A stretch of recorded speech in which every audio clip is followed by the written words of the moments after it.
Welcome to the Insight Through Experience podcast created to provide information about what life is like inside the most specialized special tactics organization in the U.S. Air Force. In these episodes, we'll be bringing you the experiences from many of our experts, ranging from our human performance optimization staff, our combat mission supporters, as well as our special warfare operators. Our main objective with these podcasts are to provide the listener with a unique look inside our culture of excellence. Now, sit back, relax, take some notes, prepare to hear from some of the Air Force's finest. Thank you for joining us on the Insight Through Experience podcast. All right, welcome back to the Insight Through Experience podcast, everybody. This week's going to be fun. We got JC. JC's a combat controller. He was at the organization for around 10 years, and he just retired. So I wanted to bring JC on. I wanted to wait till after he retired so he could reflect back a little bit. You know, he just retired a few weeks ago, but I want him to be kind of on the outside of the fence, thinking bigger terms, bigger, higher level stuff as we had this conversation. There's a lot of times, I'll bring you people who are currently here, which is a good thing. But I think having JC, who's got a lot of time in his career before he came up to the organization, he was at 2 different special tactics units. He went to be an instructor at the Special Tactics Training Squadron down at Herbie before he came up here to come to selection. He had to go through selection twice to make it up here.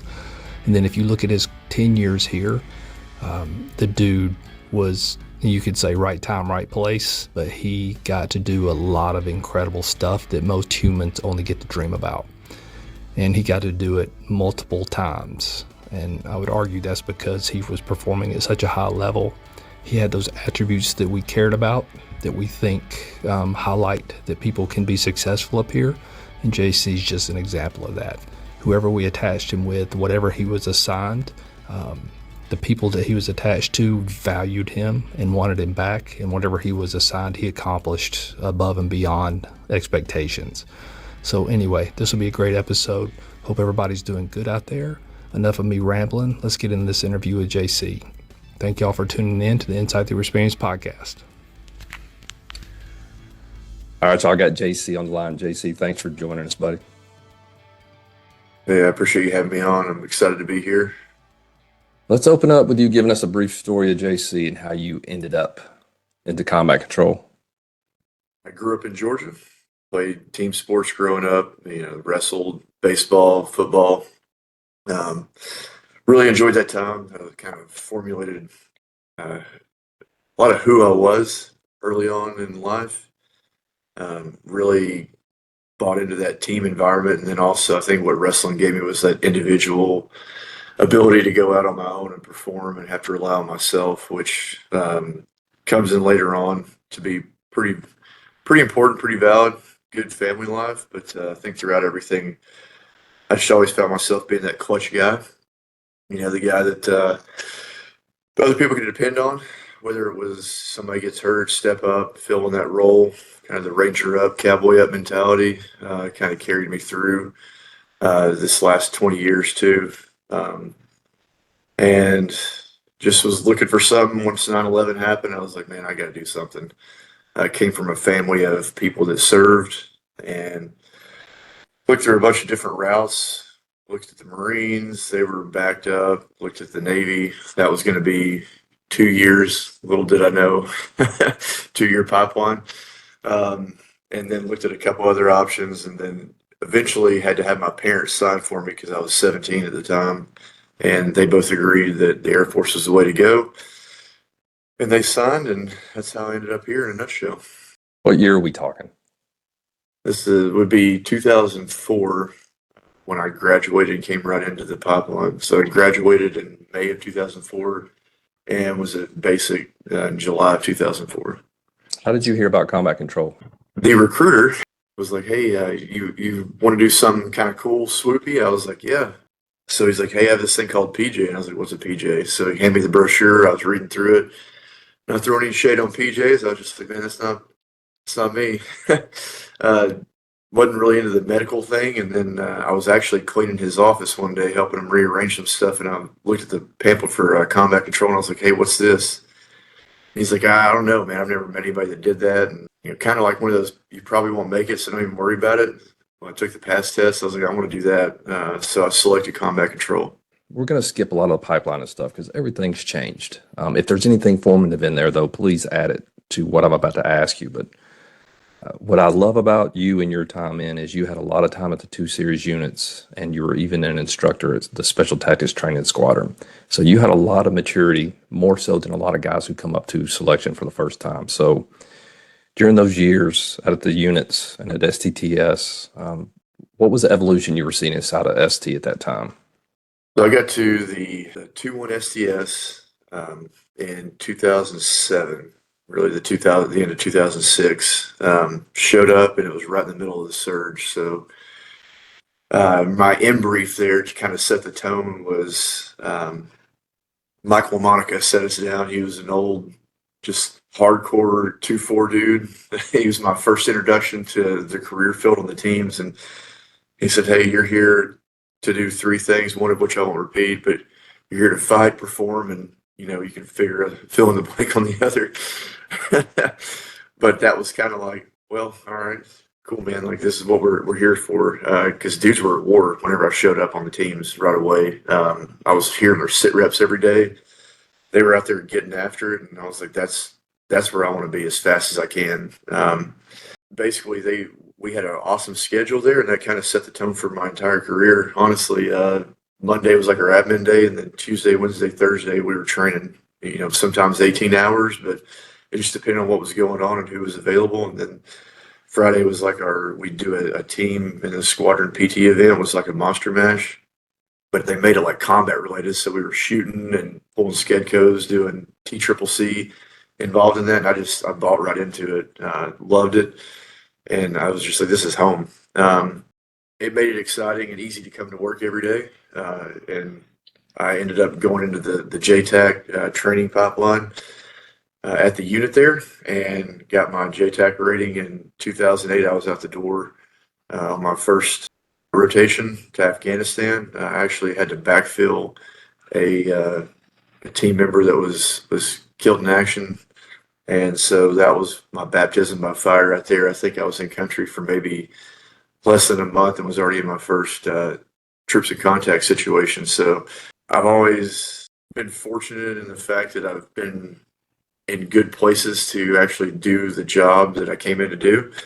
And that was no exception there. I think what really started kind of piquing my interest in the 2-4 and what they do there is we started doing SIMO missions almost in some of these valleys, unbeknownst to me. We'd be in the north end of the valley, go in, and we'd be doing like a village clearance or whatever. And on the way back, we would drive through another village and talk to the villagers. And they were like, there was guys with black helicopters landed here and rolled up a bunch of the dudes.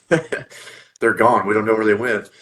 And I didn't really know anybody at the 2-4 at the time because I was still real young in the career field. But that started piquing my interest. And then what really kind of set that wheel in motion of like, what are they doing up there, man? I want some of that.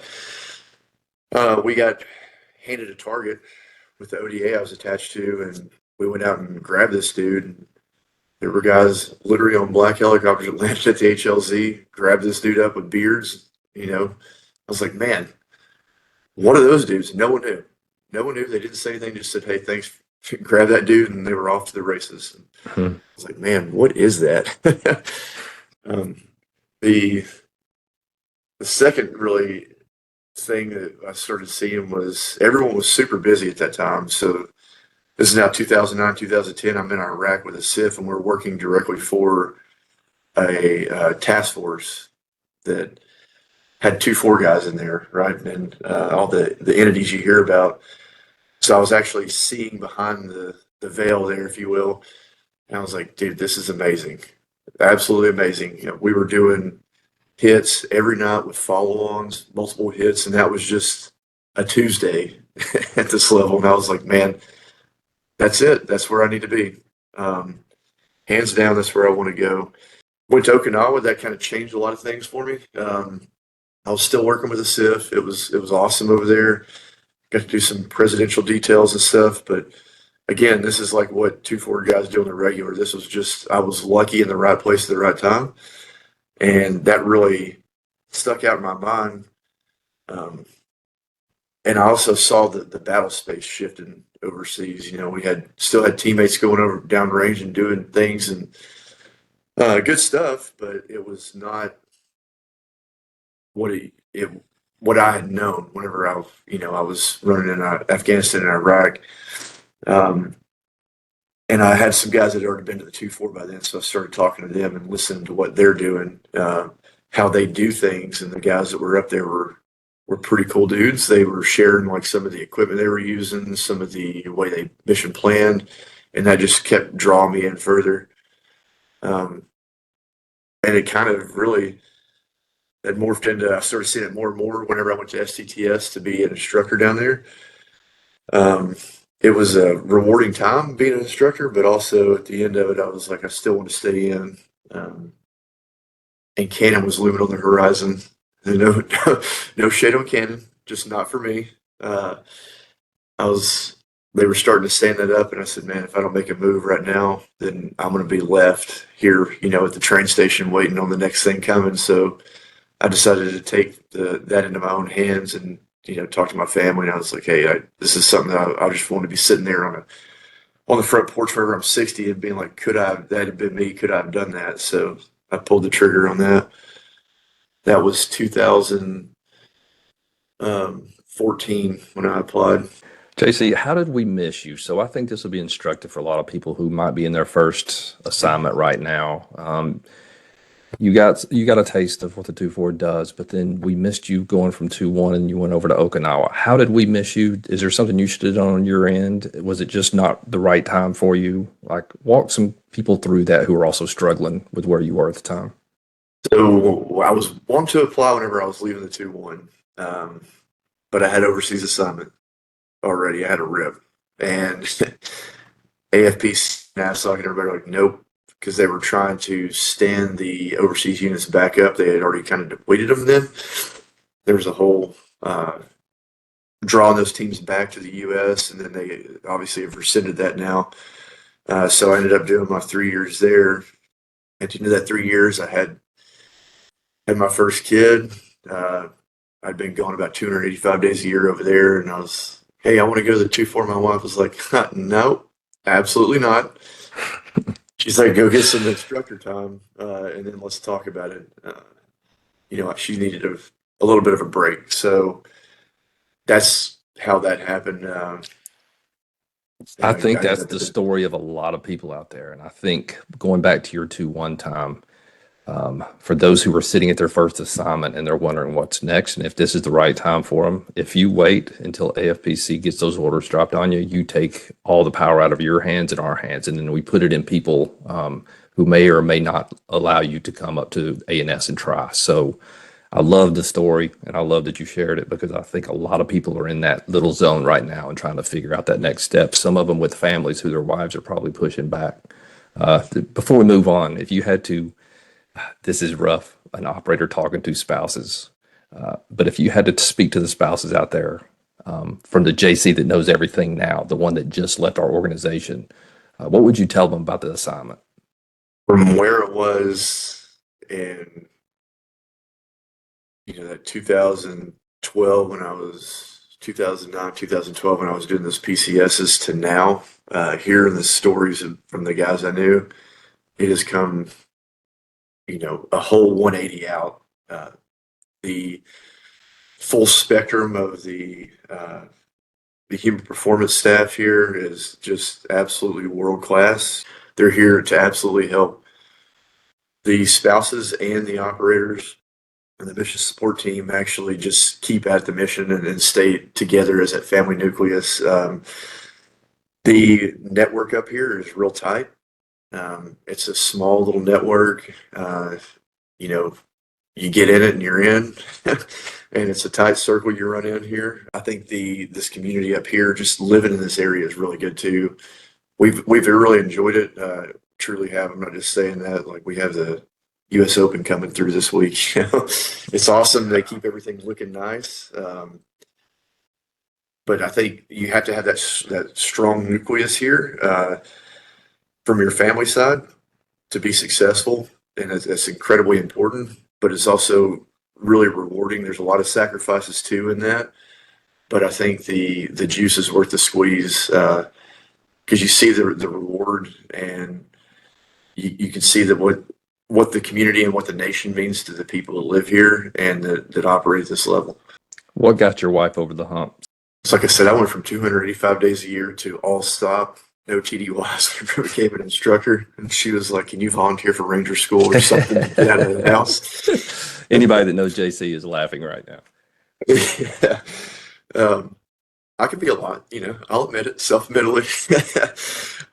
She knew a lot of people and spouses that were coming up at that time too. It was just that kind of natural migration that was happening for the dudes that were performers at the units, and they were just wanting to get after it, and their wives, they were supportive of that, and they had already ended up here, and they were telling her, she's like, "Hey, how's everything up there?" And again, they still really didn't have a lot of the stuff at that time. They were like, "Hey, it's nice up here.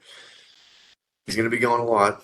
They're going to ask a lot of him, but we have a really good group of people that are real tight knit." And I think she was not speaking for her, but this is me. My assumption is, after a lot of conversations, is we were really tight in Okinawa with our team and the families over there, and we didn't really have that at STTS. Yeah, I think she was wanting that and needing that, and once we got up here, she got that.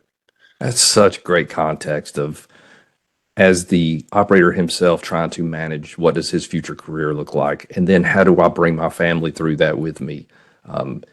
Again, I think one of a controller that got out years ago said it best. He's like, "If I don't come home fully satisfied, my family life suffers.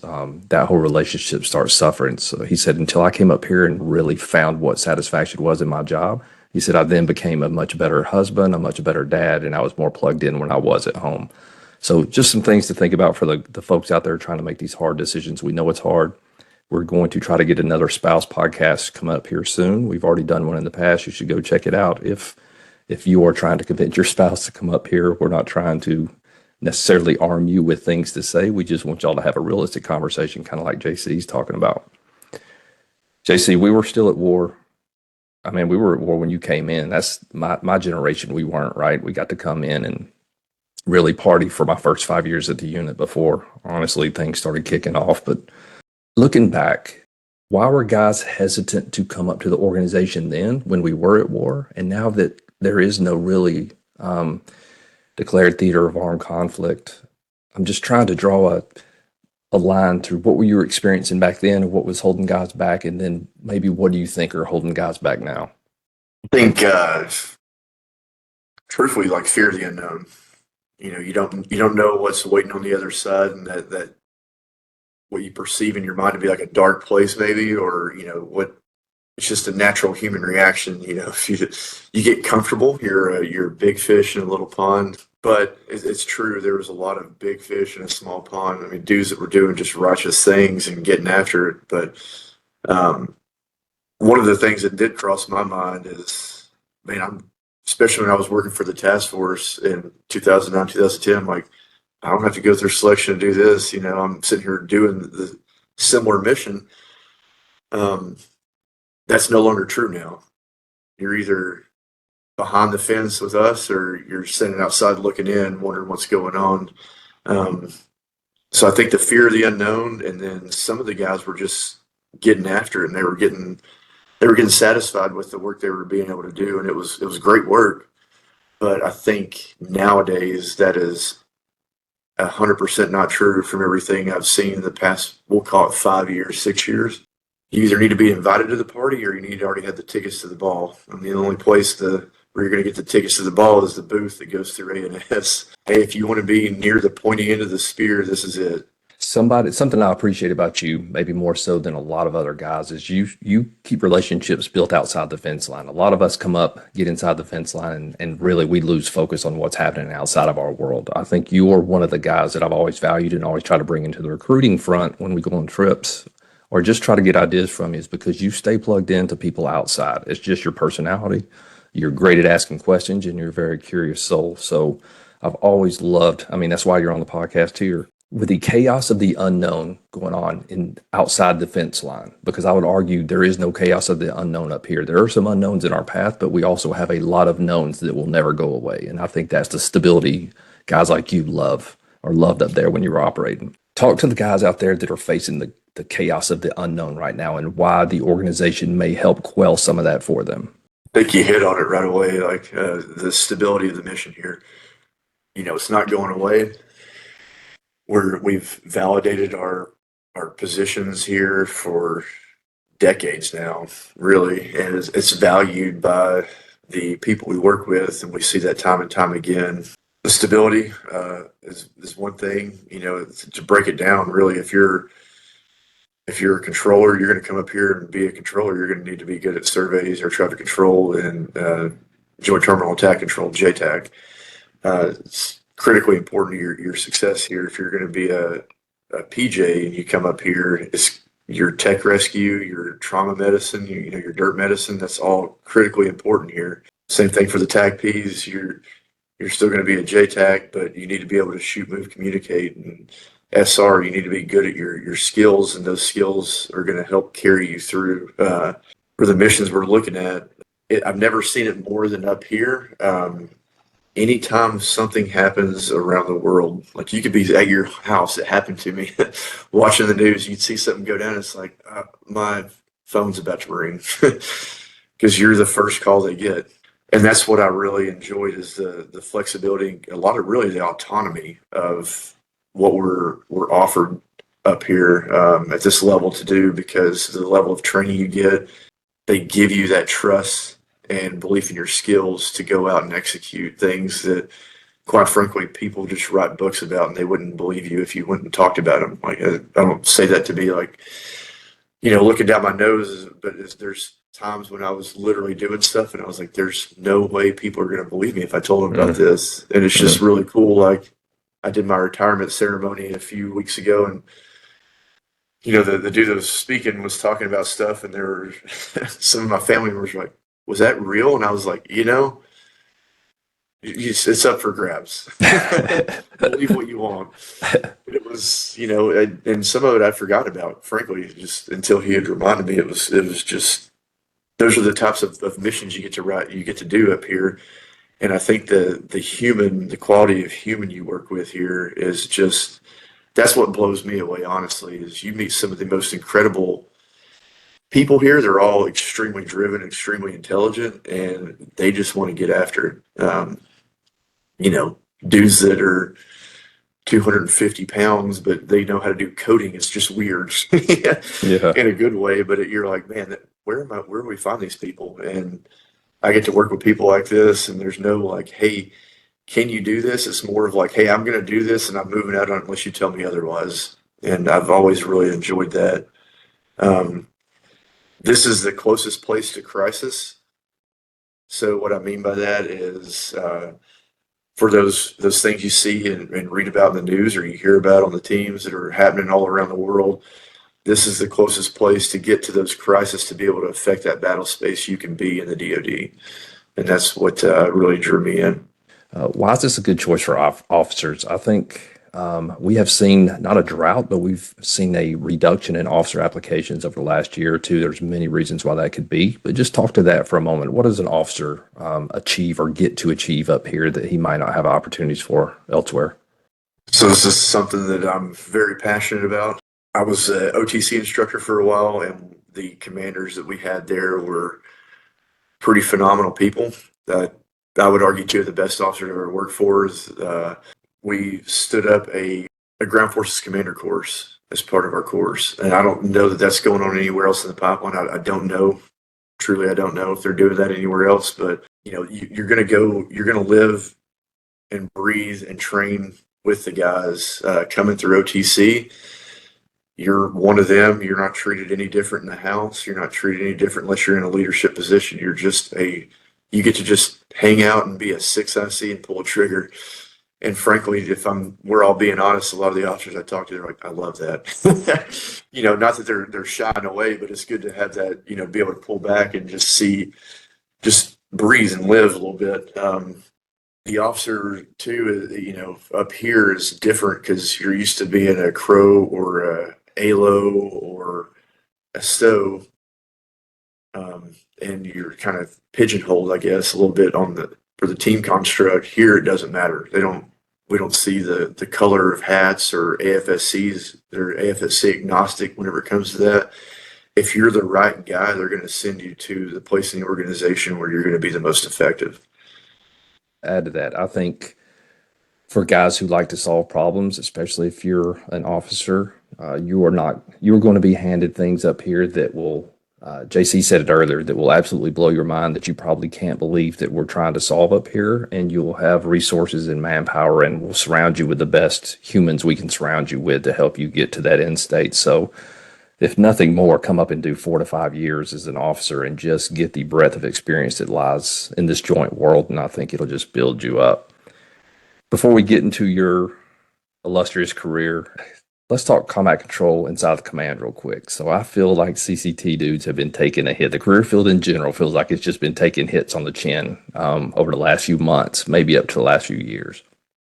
The whole dive school fiasco about are they going to go or not go in the pipeline. To me, it's all noise. It'll all sort itself out, but it still just feels like the beauty of combat control, that thing that drew you in initially, seems like that foundation's been eroded a little bit.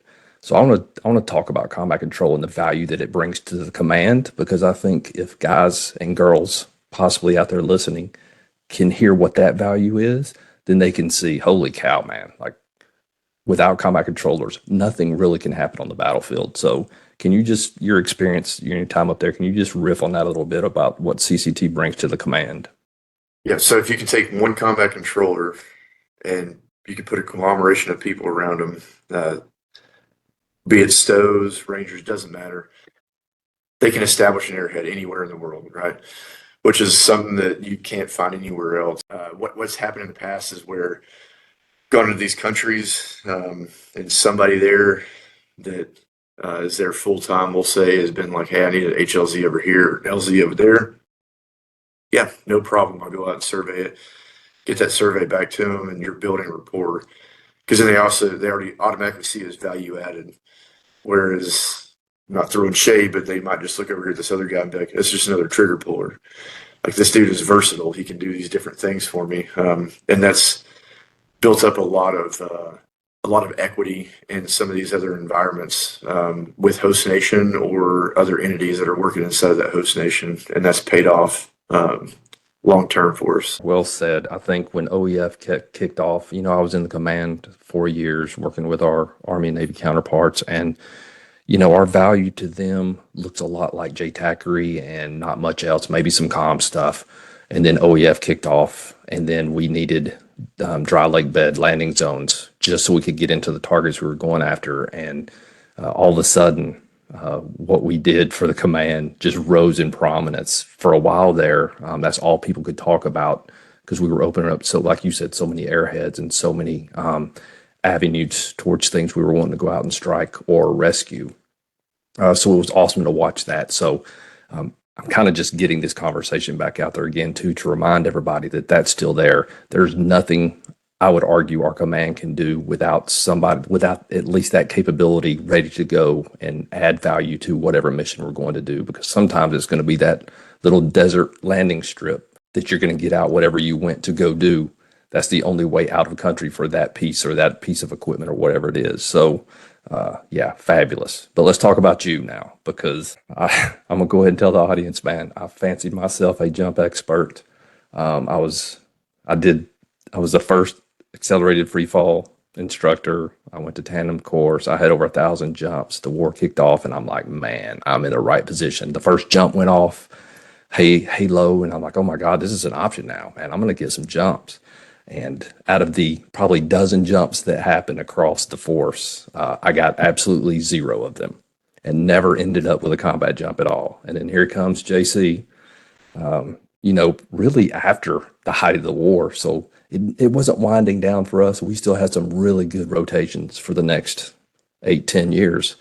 But here's JC that ends up getting, I'll let you tell the story, but he ended up getting multiple combat hey-hos into maybe the most complex mission set that can be done by a military force. Just staying unclassified as possible, JC. Talk about what it takes to perform at that level. Like, give us a little tidbit of what you got to do, and then what you saw in yourself and those around you of how are y'all performing at that high of a level over and over. Well, I think it starts with the OTCs across the spectrum. The amount of thought and talent they bring in to train up people for their Halo Hey-Ho sections is actually come light years from whenever I went through. But even whenever I went through, I was extremely impressed because I had a one-on-one instructor that was jumping with me, and I'd already had, I don't know, 150, 200 jumps or something by that point, giving me pointers and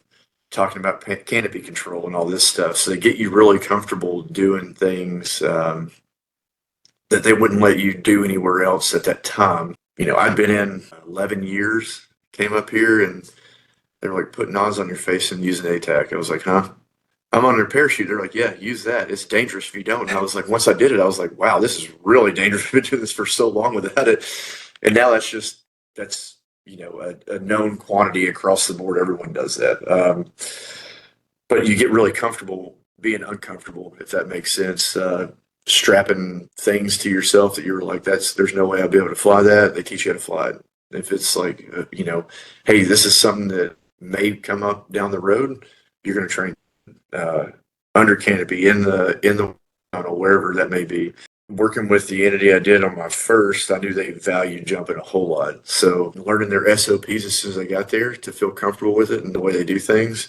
I had a really solid team at the time too, so they looked after me. A lot of senior dudes that had a couple of rotations with those guys, knew their SOPs, and they were going through stuff with me, like, hey, they were looking over my equipment and being like, hey, man, hey, you don't need that. Think about this type of thing. And then some of the guys we were working with, they were going through some of their stuff too, to help prepare for that. But the level of training you get here, probably what sets you up for success the most. You're going to be put in the most stressful, just shy of bullets flying past your head, real bullets and actual real people, which all that prepares you for moments like this. You're just ready to perform and you're thinking about everything you need to do.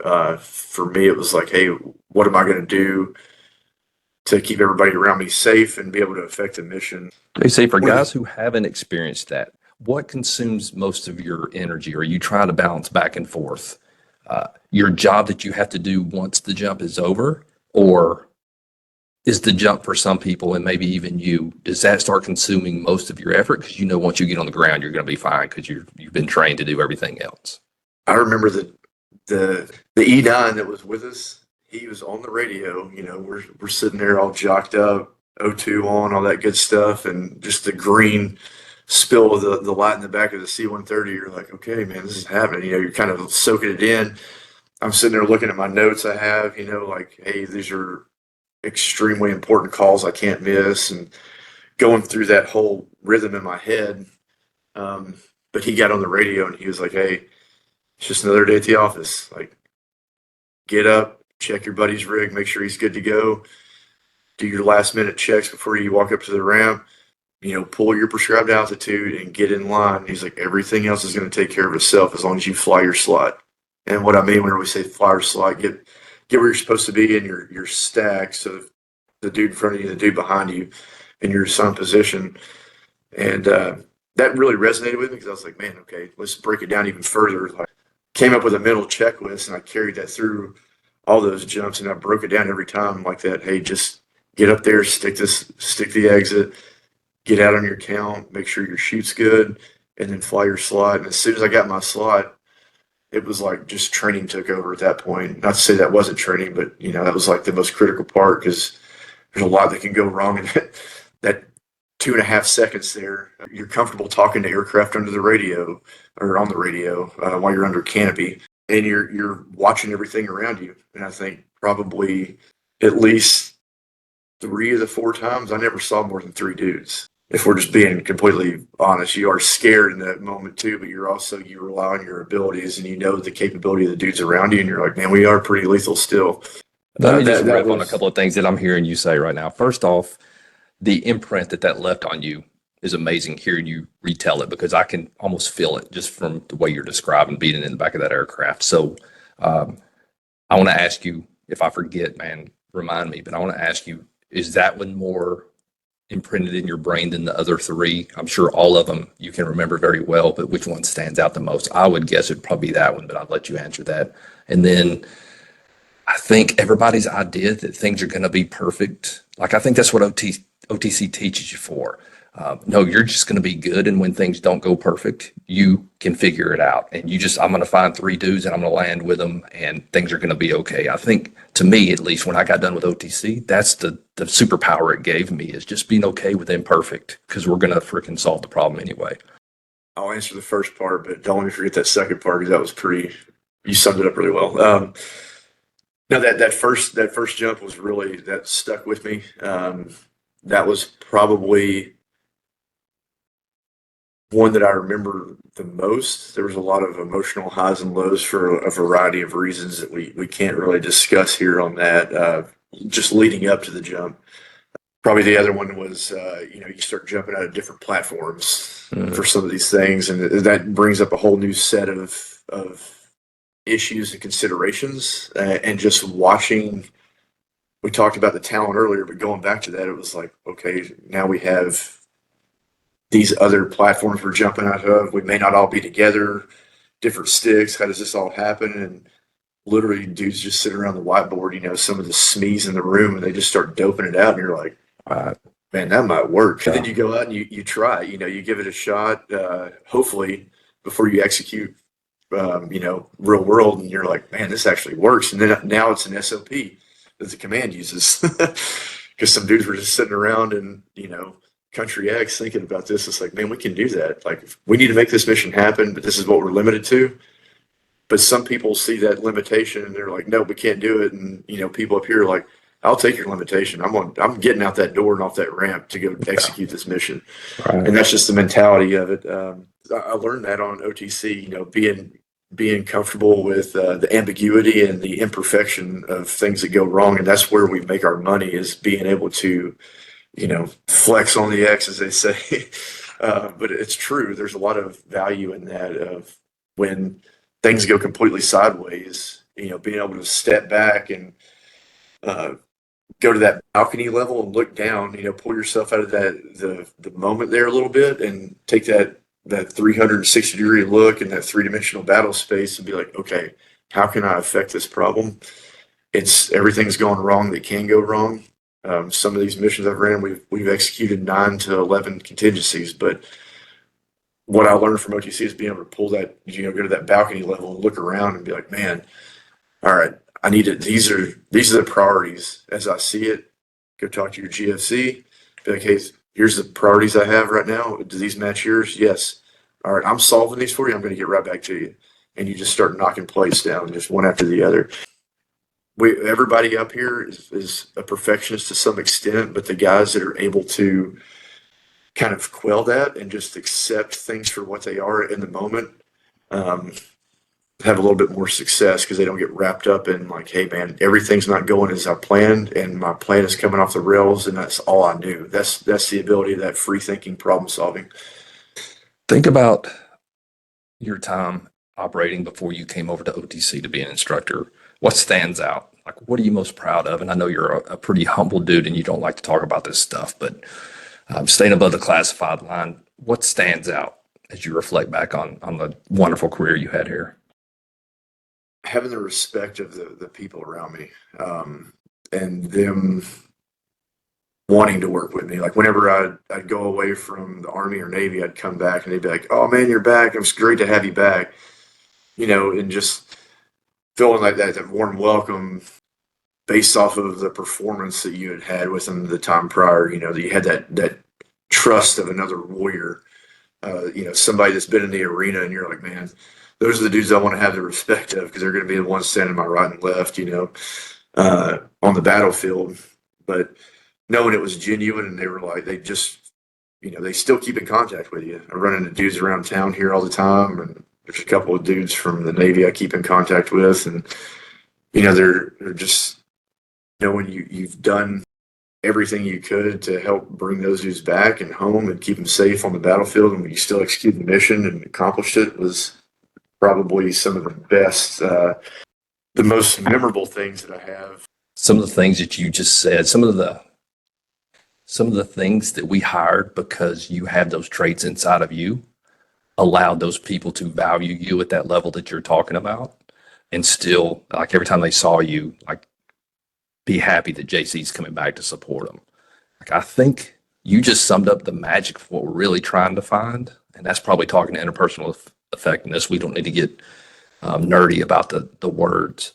Sometimes I wonder, I'm concerned sometimes that we're scaring people away from applying because they're like, man, I'm going to be put under a microscope. We're not really putting you under a microscope. We're just putting you in some unfamiliar environments to pull out these attributes. And you're going to be mostly in a team environment, so you still have that comfortable aspect of it. We're not sticking out on a land nav course by yourself for 3 or 4 weeks and trying to determine a hiring, if you're worthy to come to OTC or not. We're going to stick you in environments like you're going to be in up here, with some novel problems like you're going to have to solve up here, and just watch that interaction. And if anybody thinks we're expecting perfection of these things, man, you're absolutely wrong. We're just trying to see what level you're at and see if we can stick that in the OTC machine and you have a chance of success. That's all we're looking for. If you don't get picked up the first time, we're going to give you some incredible feedback, and then we're going to invite you back, and hopefully you come back again after you grow a little bit, and maybe show us that you've improved in some of those areas. What are some thoughts? No, I agree. As a 2-time selection offender, I got some feedback and I took it back, and I worked on it. I think one of the beautiful things we're doing now is they get feedback a little bit throughout the entire time they're at selection, the candidates, and then at the end, you sit around with the SMEs that were watching you the entire time, and they give you very, very candid feedback, and they give you some tools to take back to do some self improvement on. I don't know that that's going on in a lot of other places. Just being out there talking to people, and it's not anything personal. It's just I know the guys that whenever you and I were pulling guys over to be CTEs, candidate training evaluators, we hand selected them. We were like, hey, who do we want to interact with these guys that is going to put in effort and actually cares and will give good feedback. That was one of the big things, and I think they've been successful with that. Because you have guys that are going to come over and be like, hey man, they give you a story, like, hey, here's where I saw this is why it's important. This is where I saw you fail. Here's where you need to improve. Here's some things here's some tools you can take away from here. Let's go ahead and round it out, dude. So that you start moving farther away from the compound, and that time is behind you. I want to capture this moment while it's still fresh. What makes that unit so relevant as we move into the uncertain future where we're going as a nation?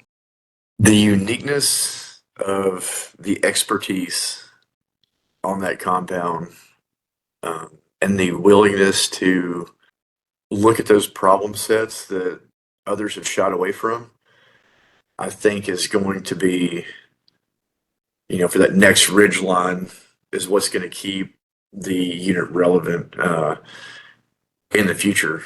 Because there's a lot of unknowns out there, and the world is, just being frank, is a scary place right now.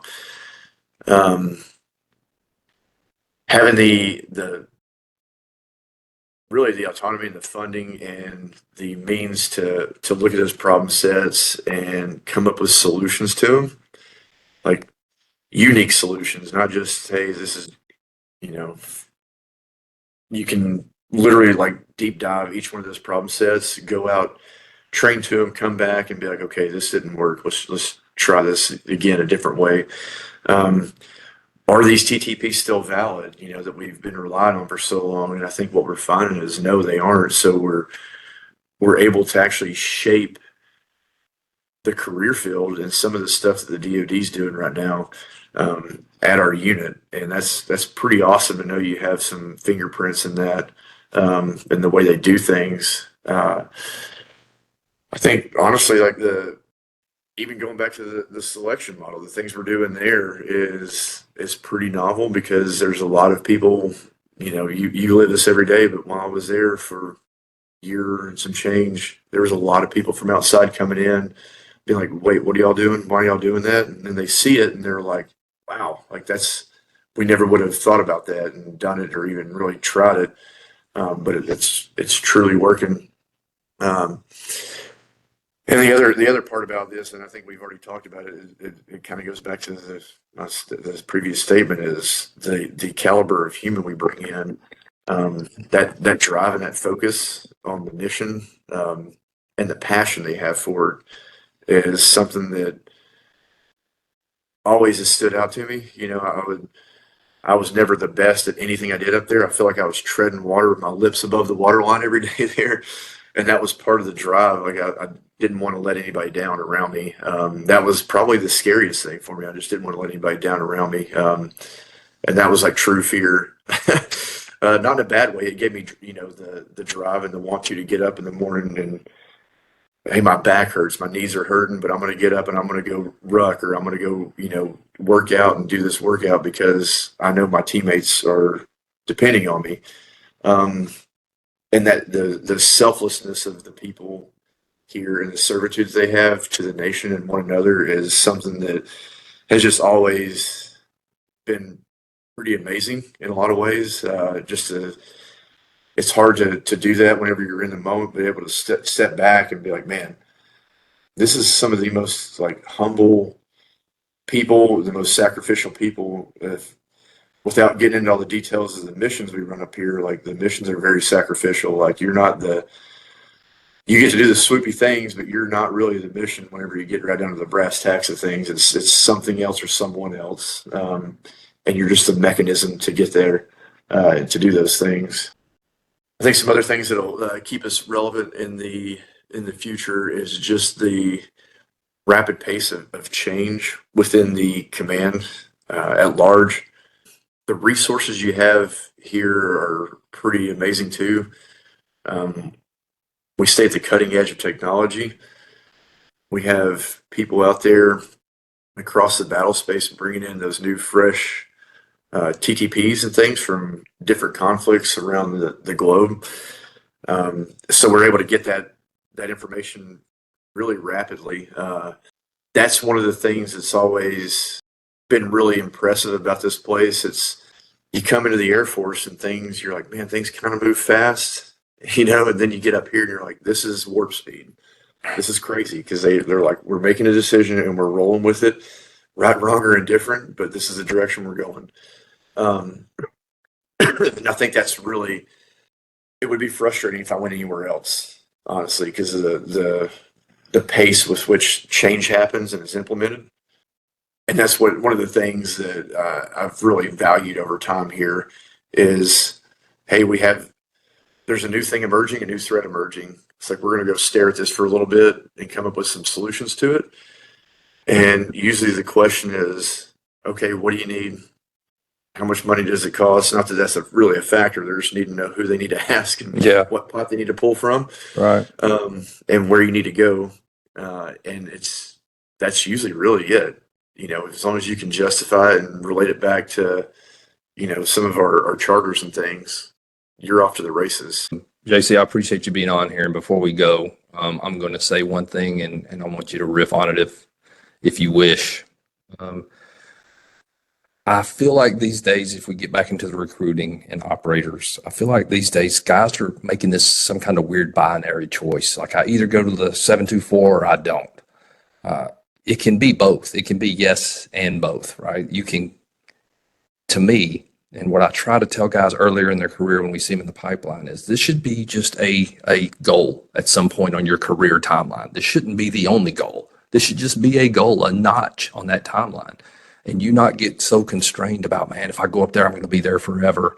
Just think of this as another assignment and come up and experience what JC's talking about, whether you're an officer or an enlisted operator, and get the goodness of the joint world. And when it's time for you and your family, when you've had enough, we've had plenty of operators do their 4 years here and go back out and give back to the greater Air Force somewhere else. So I just want We just need to keep plugging this. This isn't a binary decision where you come up here and you're sucked into the vortex and you'll never leave again. The guys that do that is because they value being here so much and their family finds a good niche up here in Southern Pines, Pinehurst area. But it isn't for everybody, and it doesn't have to be for everybody. So, what are your thoughts on that as we round this out? And I think I was talking to a 17-year-old JC. It's like, hey man, get in here, cut your teeth at your first unit for 2 or 3 years. Get some little bit of time under your belt and figure out your baseline skill sets, and then drop a package. The guys that are like, hey, I want to come up and do my 4 years and try to get a guard slot, or go back to an FTU or whatever it is. It's like, cool, man. Like, you're gonna get work for those 4 years, then. So come up with a plan, execute your plan, but don't wait, because everyone's they get apprehensive about, I don't have enough experience, or this isn't the right time. When is the right time? Sit around, look yourself in the mirror, and ask when the right time is. And I think what people find, and what I found whenever I ask that question, is the person looking back at you in the mirror is the issue. You're standing in your own way. If it's a family thing, I would offer to you, if you don't have a strong family, but if you're on a shaky marriage or something, probably not the place. If you have a good relationship, and it's strong, or it's, you're like, or we got a good relationship, but I want to make it a little bit better. It's never going to be perfect. We have the tools to make it as good as you can probably get it here. You have to be willing to put in the work. But I wouldn't let anything stand in my way and preclude me from coming up here at any time, because there's no other place where you're going to get to do this, and the network of people you're going to meet and the things you're going to be introduced to, or I've already said it, but it holds true. You're only going to get to see this here and actually live it and breathe it. I mean, you can turn on the TV and watch Navy SEAL shows and stuff and be like, that's cool, man, I wish I could have done that. Or you can come live it every day. And there's just things and like little snippets of your life, as I look back over 20 years, and a lot of those snippets happened here. If I'm on a train rolling down the tracks, you can glance out every now and then, and you just get a quick snapshot. It's like, I get these quick snapshots as I'm reflecting back, and it's like, man, that was amazing. I was there with some amazing people doing some righteous work for, the nation, and people will never know about it. And I'm okay with that, like being the guy in the shadows. I like that. It's fine with me. I don't need the accolades and stuff, but that's something that you can carry with you, and you're going to have those strong bonds with people up here that have that shared experience. All right, JC, final question. In a minute or less, what's one thing all operators should be doing to improve themselves professionally? Be foundationally sound at your job. Shoot, move, communicate. Everything else from there, we say we do it at a higher level. Truly, when you boil it down to the root of everything, we're doing basic shoot, move, communicate at a very, very high level. And we're very, very good at it, and we're very proficient at it. Because we know how to do the basics, we can flex, adapt very rapidly, and problem solve things very quickly. I think we got to have you back on at some point. I miss having these conversations. But JC, I appreciate the time, man. If the audience doesn't know, but we started this at 04:30 in the morning, not because JC's necessarily an uber early person. He was just trying to get this done before his family woke up, and he can take care of them as they get up and get out the door this morning. So, JC, I appreciate it, buddy. Yeah, thanks for having me on.